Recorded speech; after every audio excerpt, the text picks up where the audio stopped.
Friends, good morning. Today's read Hindi first class 6 chapter है आपका 4। एक था राम। इसका फर्स्ट पार्ट रीड हो चुका है। आज हम इसका सेकंड पार्ट रीड करेंगे।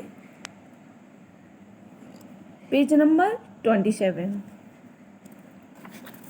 एक कहानी है जो हमारे प्रसिद्ध बाल साहित्यकार डॉक्टर श्री प्रसाद जी ने लिखी हुई है।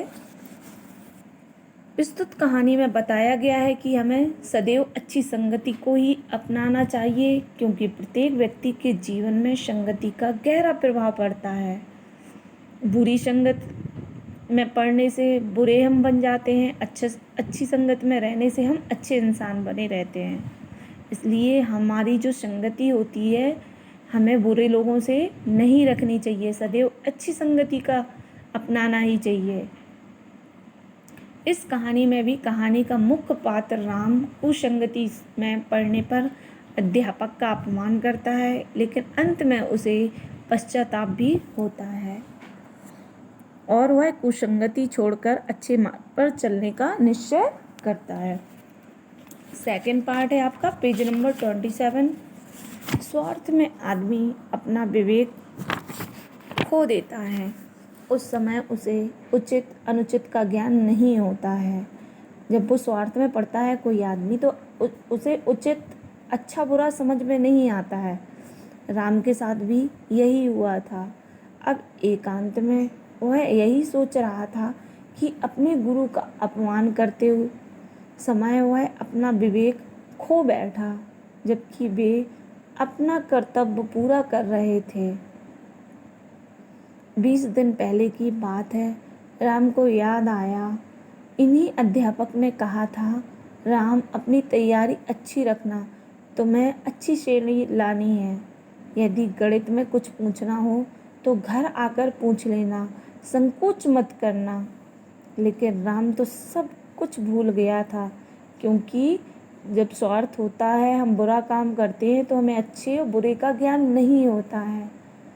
कुसंगति ने सब कुछ भुला दिया था। यह कुसंगति भी भानुशंकर की, त्रिभुवन की और मोहन की थी।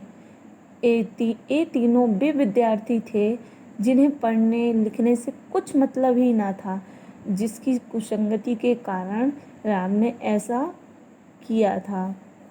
घर से संपन्न थे, मतलब अच्छा पैसा था, नौकरी करनी नहीं थी, इसलिए यह चिंता भी नहीं थी कि मेहनत से पढ़ें।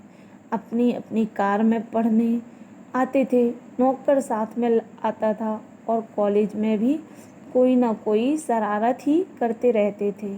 धनी होने के कारण प्रधानाचार्य भी इनके घर वालों से थोड़ा दबते थे और कुछ अध्यापक भी।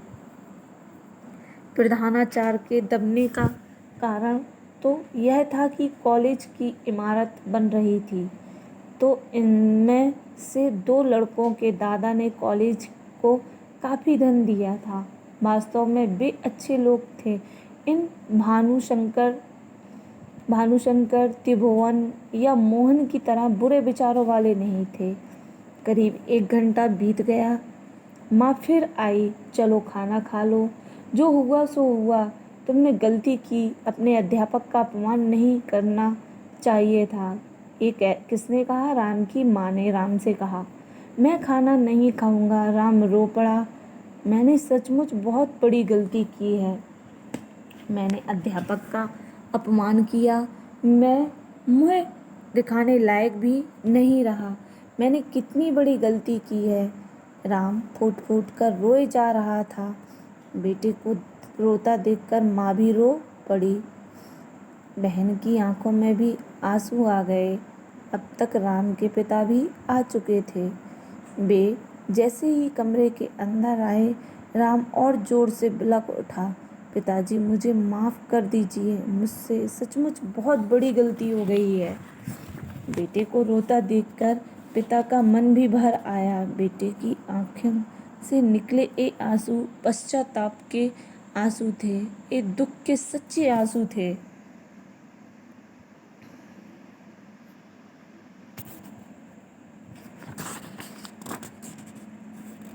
रो मत, पिताजी ने दुखी होते हुए समझाया। कल तुम अपने अध्यापक के पास जाना, उनसे माफ़ी मांग लेना, वे तुम्हें माफ़ कर देंगे।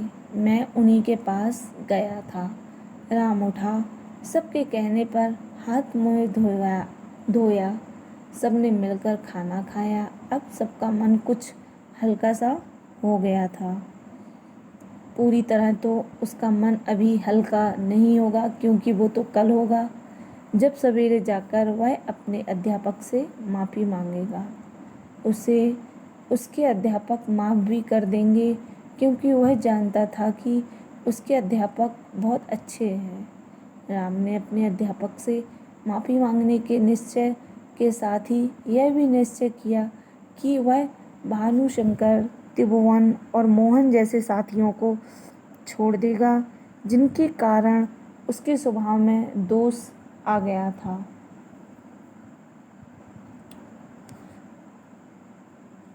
अब वह मेहनत से पढ़ेगा और अच्छे साथियों के साथ रहेगा। ये उसने मन में अपने विचार बना लिया था।